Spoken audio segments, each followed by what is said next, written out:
ఈరోజు ఇంజమూరు మండలంలోని ఇంజమూరు గ్రామ పంచాయతీలో ఈ పారిశుద్ధ్య కార్యక్రమాలని డ్రైనేజ్ క్లీనింగ్ని అది పర్యవేక్షించడం జరిగింది.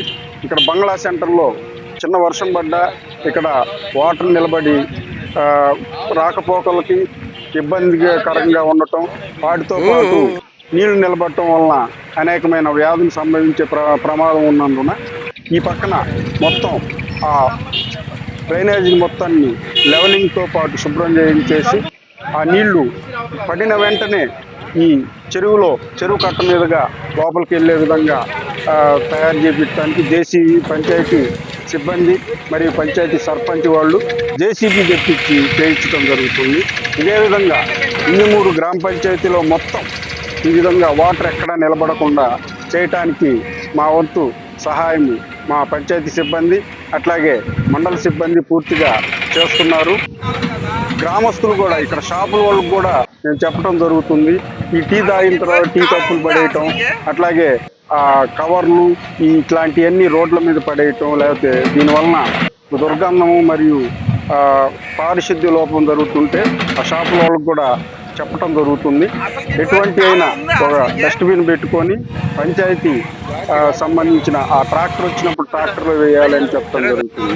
ఈ విధంగా మనం మండలంలోని అన్ని పంచాయతీల్లో పారిశుద్ధ్య కార్యక్రమాలు పూర్తి స్థాయిలో జరుగుతున్నాయి. ఎటువంటి సమస్యలు ఉన్నా కూడా ప్రజలందరూ మాకు ఫోన్ ద్వారా కానీ లేకపోతే మెసేజ్ ద్వారా కానీ పంపిస్తే వాటిని వెంటనే పరిష్కరించగలమని ఈ సందర్భంగా తెలియజేస్తుంది.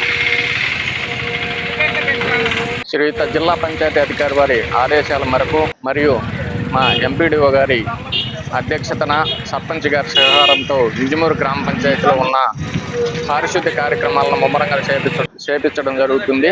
అందులో భాగంగా ఈరోజు బంగ్లా సెంటర్లో ఉన్నటువంటి ఏదైతే శాశ్వత పరిష్కారం కోసం జేసీబీ సహాయంతో మన చెరువు పక్కన ఉన్నటువంటి కాలువని ఈరోజు పూర్తి చేయడం జరిగింది. అలాగే చికెన్ కొట్ల వాళ్ళకు కూడా అవగాహన కల్పించడం జరిగింది. అదే కాకుండా పంచాయతీలో ఉన్నటువంటి మేజర్ డ్రైన్స్ అన్నిటినీ గత కొంతకాలం నుంచి పూడికి తీయడం జరుగుతుంది. ఏవైనా సమస్యలు ఉన్నటువంటి పంచాయతీ దృష్టికి తీసుకొస్తే తక్షణమే వాటిని స్పందించి కాలువలు పూడికి తీయడం జరుగుతుంది. ఎక్కడ పంచాయతీలో కూడా స్టాగ్నేటెడ్ వాటర్ లేకుండా కూడా చేయడానికి మా వంతు ప్రయత్నం చేస్తున్నామని తెలియజేస్తున్నాం.